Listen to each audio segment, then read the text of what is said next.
Hello, welcome back to my world of stuff. You find me in a slightly subdued mood today, possibly for a little while anyway. We had a family pet bereavement yesterday, which is never an easy thing to get over really, but onwards and upwards we go. It was quite a sudden thing, involved a late night vet dash and fingers crossed, but sadly was not to be. However, we press on. I just want to say first of all, thank you very much for all the unexpected attention that my last video about the Doctor Who liars on YouTube, which is a term I stand by, attracted a lot of attention, a lot of new subscribers, so very welcome on board to all of you. Also attracted a lot of comments. I'll address some of those comments in my next video, which will be another Doctor Who video. But yeah, an interesting spread of comments, most of which seem to support my video and appreciate the fact that I'd told the truth about Doctor Who's current viewing figures rather than blatantly lie, as a lot of these fans do. But anyway, today's video is, I'm quite pleased actually, it's a nice day today, it's nice and sunny, it perks you up a little bit if you've had a bit of a tragedy. So today's video is going to be an out and about in Cardiff because I'm going to the theatre, darlings. I'm going to see a play called 222, A Ghost Story, which I think's had a very successful run in London. I think Mandip Gill from Doctor Who was in it for a while, and it's now playing in the new theatre in Cardiff. So I'm going to see a afternoon screening of that. Before I do that, I'm going to nip to Cardiff on the train. I'll have an hour or so before the play starts, so I'll have a little mooch about. Not been to Cardiff for a while, so I'll pop into some of the usual haunts, HMV, WH Smith's, CEX. We've got a film and TV store there, so I'll have a little wander around and hopefully get some sneak footage for you. So I will see you at the train station, darlings.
Station being Cardiff Queen Street.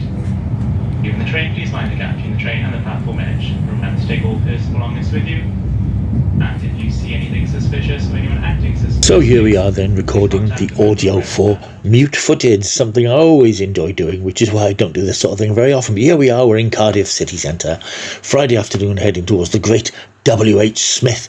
My Smith's in Cardiff is one of the few, well I don't know if it's one of the few, but it does have a little selection of physical media. I think a lot of Smiths in a lot of areas don't. But as you can see, there's not much here to choose from. A lot of sort of old titles, nothing really very new. Things reduced in price, $4.99, $5.99. I think I saw there a Bond Blu-ray for about $7.99. Nothing really recent, just a bit of a nod towards keeping physical media going. Here's the magazines. I was in there to pick up the latest copies of Dark Side and Infinity magazines, which I quite enjoy. You'll see all the other titles. You'll see Starburst magazine hidden away in there somewhere. Yeah, nice range of titles in this particular Smiths. And I wanted to pick up that one, the Doctor Who Yearbook 2024, even though it turned out not to be very good. Nearby we have the TV and film store, I think it's the TV and film store, and in its windows a massive range of Doctor Who figures, which sort of suggests that Doctor Who's quite popular again. Lots of figurines inside, the Eagle Moss figurines, there's stock of these all over the place at the moment. I've noticed that they put the prices up a little bit. I wonder why. I do like the film and TV store or the TV and film store, but it's not the cheapest place in the world. But it is nice to see they've got a good Doctor Who presence there. Lots of figures, Cyberman socks. Who knew you could get such things? A lot of old, a lot of character options figures, and sweeping round, we have some of the character options box sets, which are slightly more inflated prices that they are in B&M bargains. Naughty. Lots of TARDIS consoles. So there's lots of stuff there if you're prepared to shell out for them, because they are quite expensive. You don't really get very many discounted things in the TV and film store, which is a shame. To the mighty HMV, the HMV shop. And as I said, I always feel a bit self-conscious taking video footage in shops, which is why I don't do regular Blu-ray hunts. But as you can see, get out of my way. HMV is pretty well stocked at the moment with stuff, and there's a lot of people have commented they're sort of twisting their marketing model to a bit more to merchandise and things and toys and bits and bobs, but I wanted to focus on some of the physical media that they still have here. DVDs here of some recent releases, Blu-Rays, comic books. I'm always impressed by their comic book selection that they have here, graphic novels. But the trouble is, I look at these things, and even some of the ones that have got, like here, vintage sort of Spider-Man strips, which are the sort of things I'm interested in, Fantastic Four, etc. They're all about $17, $18, $19, and to be honest, you can get them a few quid cheaper on Amazon, and that's, where I tend to get these things if I pick them up. But it's good to see these comic book things thriving. And as I've said in the past, I do tend to buy odds and sods, and I don't get round to reading them really. It's a sort of a nostalgia thing, but the nostalgia never goes as far as actually reading the damn things. But I know it's nice to see they do have a good selection in HMV. Then over, of course, to the CEX, the Computer Exchange, and again, a bit of footage. I am glad to see, although I didn't film it, that they've separated out the 4Ks from the Blu-Rays. They did have a habit in Cardiff of just jamming everything together. You have to look at everything. But as you can see, it's the usual titles. The recent films, Mrs. Brown's Boys, the movie, which everyone must have in their collection. There are a few items I was sort of tempted to get, but not enough to actually get them. Here's one that's well worth getting if you haven't seen it. This is the Quatermass in the Pit, the Hammer film from 1966, based on the BBC serial from the 50s. Excellent piece of British sci-fi. Ooh, missus. Quite a few bits and pieces, but it is, I think we're getting to saturation point really even with CEX of what they can offer. Valley of Grangie, great old dinosaur movie there, one of my favourites.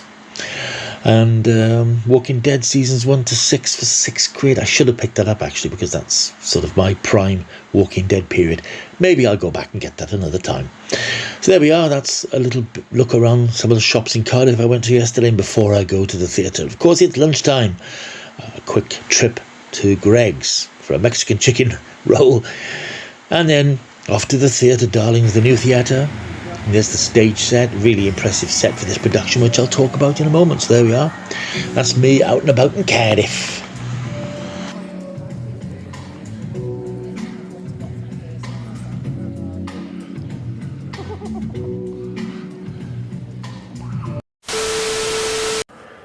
Hello there, and I'm back in the room. It's the day afterwards. It's now Saturday. You'll notice I'm in a different environment. I'm in my office room back in the house. Apologies for the harsh lighting, so I'll keep this short. I'm not in the cinema room because it's a bit cold out there. It's not linked to the indoor heating, so I don't go in there quite so much in the winter. When I do, I bung the heating on first of all, and couldn't be bothered to do that tonight, so I thought I'd just do a little wrap up here and now the following night. A little bit on the play I went to see, the 222, A Ghost Story. This is a modern sort of horror story written by Daniel Robbins, who I think has done a podcast series called Uncanny, looking at spooky stories and supernatural mysteries and so on. And it's, I think anybody who's familiar with the tropes of horror will, as I did, spot the potential twist almost immediately. I mean, I sort of thought, okay, I got this, I think. And there are little clues throughout the narrative that sort of lead you to where the play is going. It's split into 4 sections. It's a really good story. It's very well acted, very well written. It's been touring around the country with various different cast members. The most well-known member of the cast in this particular production in Cardiff in the new theatre is George Rainsford, who some of you who've watched Casualty over the years might remember as Ethan Harding, one of the doctors. I think he left the show last year.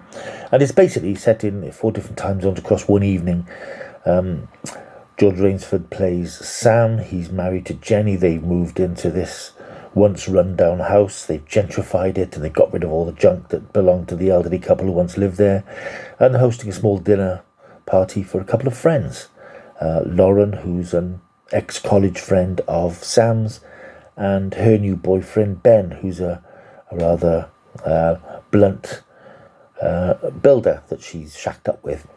As the story progresses, Jenny, who is Sam's wife, she's been in the house on her own for 4 days because Sam's been off at Sark doing a scientific project that he's involved with, and over the last few nights she's heard something strange going on in the house, strange clumping footsteps around the bedroom of their young daughter. And as the story progresses, the 4 of them, Sam is a rationalist, he doesn't believe in this sort of stuff, and the 4 of them have this debate about the supernatural and life after death. And in the end, they decide to stay up until 2:22 to see if anything will happen on this particular night. That's as far as I'm going to go with it. It's really well done. It's a really nice stage set with lots of practical effects and things going on. Good performances from the cast.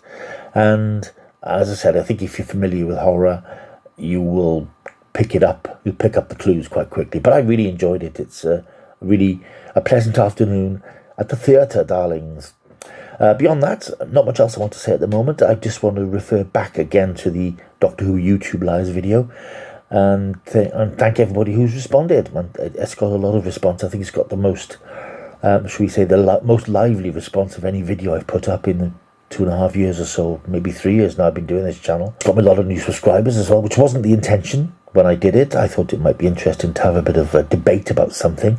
And yeah, it has bumped the channel up quite considerably. The comments have been quite interesting. The majority of them have agreed with me or thanked me. It's not a question of agreeing with me because I was presenting facts about Doctor Who's performance in terms of ratings and audience appreciation and so on.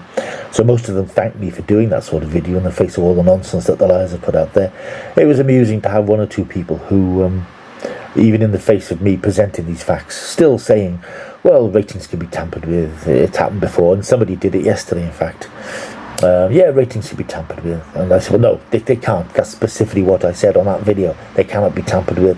They are not the province of any TV channel, broadcasting channel, or streamer. They are done independently. They cannot be tampered with. And one guy just came back and blatantly said, well, I'm not wrong, but we'll leave it there. Which I went back and said, well, no, you're not getting away with that. If you're saying they've been tampered with, give me examples.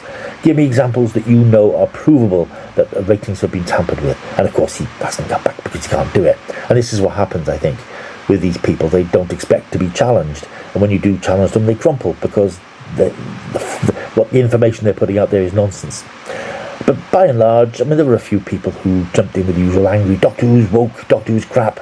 I deleted a lot of that because that was nothing to do with the subject matter anyway. Yeah, when people did specifically say Doctor Who's viewing figures are plunging, and I counted it and said, well, they're not. This video proves that they're not. So anyway, it was an interesting exercise. It was a fun video to do. I'm very pleased it's got quite a few new subscribers, although as I said, that wasn't the intent. And I'm just nice to have that engagement with people responding, and most of them very pleasantly. So I think the good side of the Doctor Who fan community came out in force, and I thank you all for that. For all the new people who've come on board as well, please stick around. There's a lot of stuff to come. There's another Doctor Who video hopefully coming tomorrow on Sunday. So yeah, welcome to my world of stuff. Stick around if you're new. And I'll see you soon. Until I do, keep taking the stuff.